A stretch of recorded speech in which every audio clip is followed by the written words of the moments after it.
നിങ്ങളുടെ favourite shows ഇനി ഒരിക്കലും മിസ്സാവില്ല. ഇപ്പോൾ C5 കാണും നിങ്ങളുടെ ഫേവറേറ്റ് ഷോ തികച്ചും സൗജന്യമായി.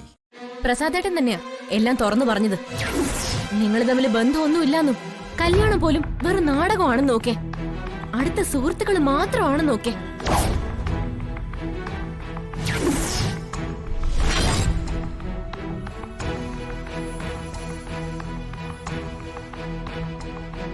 എന്തിനു വേണ്ടിയായിരുന്നെങ്കിലും ഇത്രയും വലിയൊരു നാടകം വേണമായിരുന്നു ചേച്ചി.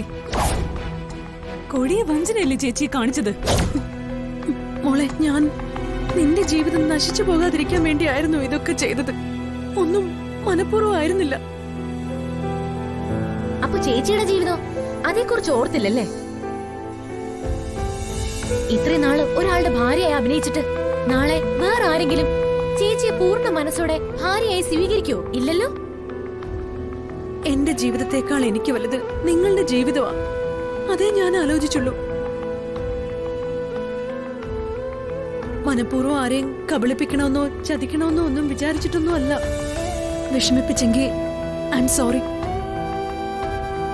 ചേച്ചി ഞങ്ങളോട് ക്ഷമയൊന്നും പറയണ്ട. ശരിക്കും പറഞ്ഞ എല്ലാത്തിനും കാരണക്കാരി ഞാനാ.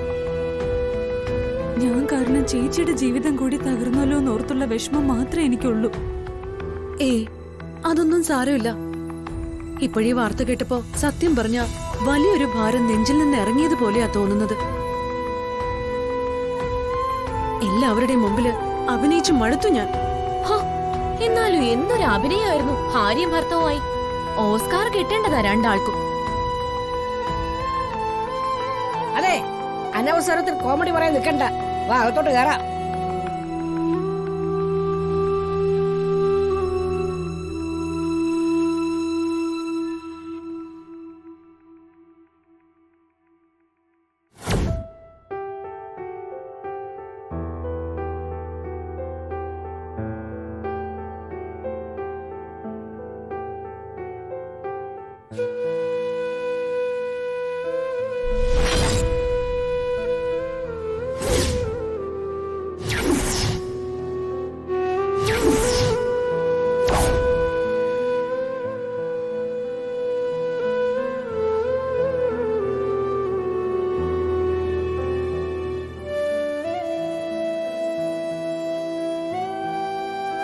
താൻ ഇന്നലെ സീതമ്മയുടെ വീട്ടിലായിരുന്നു അല്ലേ? ഇവിടെ നടന്ന കോലാഹലങ്ങളെല്ലാം അറിഞ്ഞല്ലോ. താൻ എന്നോട് ക്ഷമിക്കണം. ഒടുവിലെല്ലാം എനിക്ക് തുറന്നു പറയേണ്ടി വന്നു. വേറൊന്നും കൊണ്ടല്ല, ഞാനും താനുമായുള്ള ബന്ധം വളരെ മുമ്പേ തുടങ്ങിയതാണെന്നും അച്ഛൻ നമ്മുടെ കുഞ്ഞാണെന്നൊക്കെ പറഞ്ഞ പിന്നെ എങ്ങനെയാ പിടിച്ചു നിൽക്കുക? അതും സ്വന്തം അച്ഛനും അമ്മയും. തുറന്നു പറയുക മാത്രമേ എനിക്കിപ്പോ നിവൃത്തി ഉണ്ടായിരുന്നുള്ളൂ. സാരമില്ല, എനിക്ക് മനസ്സിലാവുന്നുണ്ട്.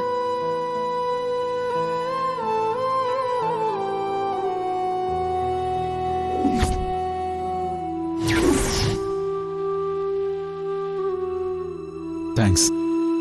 തനിക്കെന്നെ മനസ്സിലാവുന്നത് താൻ എന്റെ നല്ല ഫ്രണ്ടായതുകൊണ്ടാ. ആ ഫ്രണ്ട്ഷിപ്പിന്റെ ബലമുള്ളത് കൊണ്ടാ നമ്മളെ മറക്കാതെ ഇത്രയും നാളും ജീവിക്കാൻ പറ്റിയത്. അതെ, ഞാൻ കാരണം കൃഷ്ണേട്ടന്റെ ജീവിതത്തിന് ഒരു കുഴപ്പവും സംഭവിക്കരുതെന്നേ എനിക്കുള്ളൂ. താനെന്താ വിളിച്ചത്? കൃഷ്ണേട്ടാന്നോ? അത് അത് അറിയാതെ എന്തോ നാവിന്ന് വന്നുപോയതാ. ഐ എം സോറി പ്രസാദേട്ടാ. സാരമില്ല.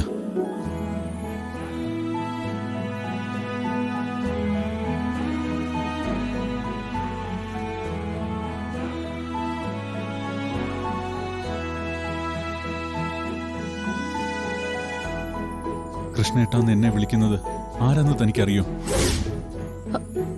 ഇല്ല. ഒരിക്കൽ താൻ എന്നോട് ചോദിച്ചിട്ടില്ലേ ആരെങ്കിലും പ്രണയിച്ചിട്ടുണ്ടോ എന്ന്? അങ്ങനെ ഒരാളുണ്ടായിരുന്നു. അവളുടെ പേരാണ് രാധ.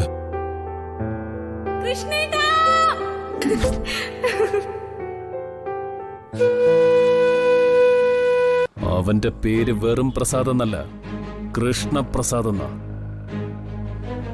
ഞാൻ എന്റെ പേര് മേഘനാഥൻ എന്നത് മറച്ച് നാഥനായതുപോലൊരു കള്ളത്തരം. പക്ഷെ അവിടെ ഉള്ളവർ ആ കുട്ടിയെ രാധയെന്നല്ലല്ലോ പേര് പറഞ്ഞത്, അഞ്ജലി എന്നല്ലേ? അവിടെയാണ് എനിക്കും കാര്യങ്ങൾ സങ്കീർണമാവുന്നത്. കൂടെയുള്ള ആൾ പഴയ കൃഷ്ണനാണെന്ന് അവൾക്ക് മനസ്സിലായില്ലേ എന്നാണ് എന്റെ സംശയം. അങ്ങനെയാണെങ്കിൽ താൻ തൃപ്പങ്ങോട്ട് രാധയാണെന്നുള്ള കാര്യം അവളും അവനോട് മറച്ചു വെക്കാനാണ് സാധ്യത. കറക്റ്റ്. ഏതായാലും ഒരു കാര്യം സത്യമാണ്, ഞാൻ മേഘനാഥനാണെന്നോ ഇത്രയും നാളും രാധയെ ഫോളോ ചെയ്തവനാണെന്നോ പ്രസാദിന് അറിയില്ല. അതാണ് അയാളെ ഭാര്യയെ കാണിച്ചു തന്നതും ഫോണിൽ സംസാരിപ്പിച്ചതും. എന്ന് മാത്രമല്ല, അന്ന് അഖണ്ഡ നാരീ പൂജ നടത്തിയപ്പോ പോലും അയാളും ഭാര്യയും ഒരു വിസമ്മതവും കൂടാതെ വീട്ടിൽ വന്നു എന്നുള്ള കാര്യം നമ്മൾ മറക്കരുത്. അതെ, തീർച്ചയായിട്ടും. ആലോചിച്ച് നോക്ക്, അന്ന് രാധയെ അന്വേഷിച്ച് നമ്മളുമായി NN സിസ്റ്റേഴ്സും തെരുവിലൂടെ അലഞ്ഞു നടന്നപ്പോ അവര് രണ്ടുപേരും നമ്മുടെ വീട്ടിലുണ്ടായിരുന്നു, എനിക്ക് വേണ്ടി ദാമ്പത്യ പൂജ പൂർത്തിയാക്കാൻ. ഭഗവാനെ, ശരിയാണല്ലോ. എല്ലാം കൂടി ഒന്ന് കണക്ട് ചെയ്യാൻ ഇനി ഒരു മാർഗമേ ഉള്ളൂ. അവന്റെ ആ വീട്ടിലേക്ക് പോകുന്ന ഈ വഴിയിൽ കാത്തിരിക്കുക. മകനെ വിളിക്കാൻ പോയ അവരുടെ അഞ്ജലി തിരിച്ചു വരുമ്പോൾ നമ്മൾ ഈ കാറിലിരുന്ന് തീർച്ചപ്പെടുത്തുക അത് തൃപ്പങ്ങോട്ട് രാധയാണോ അല്ലയോ എന്ന്. അതിനാണ് ഞാൻ ഈ വണ്ടി വഴിയിൽ നിർത്തിയത്.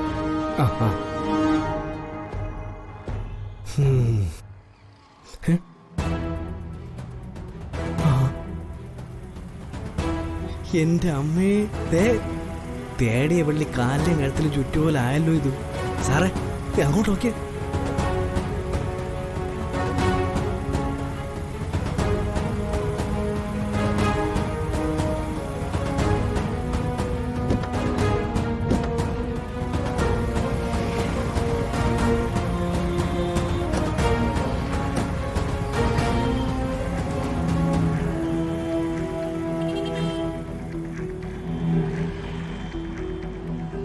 കണ്ടോളോ താൻ, നേരിട്ട് കണ്ടോ?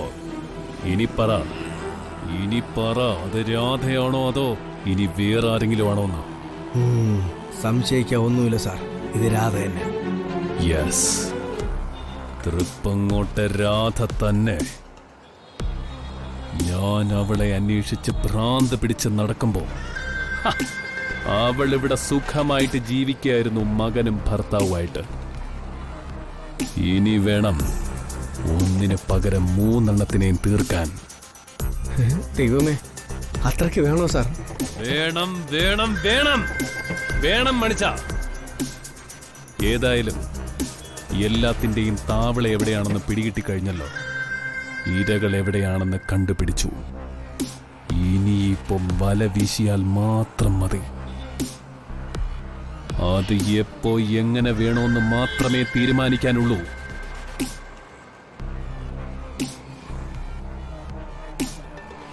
കുരുതിയാണ് മണിച്ച, കൂട്ടക്കുരുതി. ഒരാളും രക്ഷപ്പെടില്ല. ഇനി രക്ഷപ്പെടാൻ അനുവദിക്കില്ല ഈ മേഘനാഥൻ.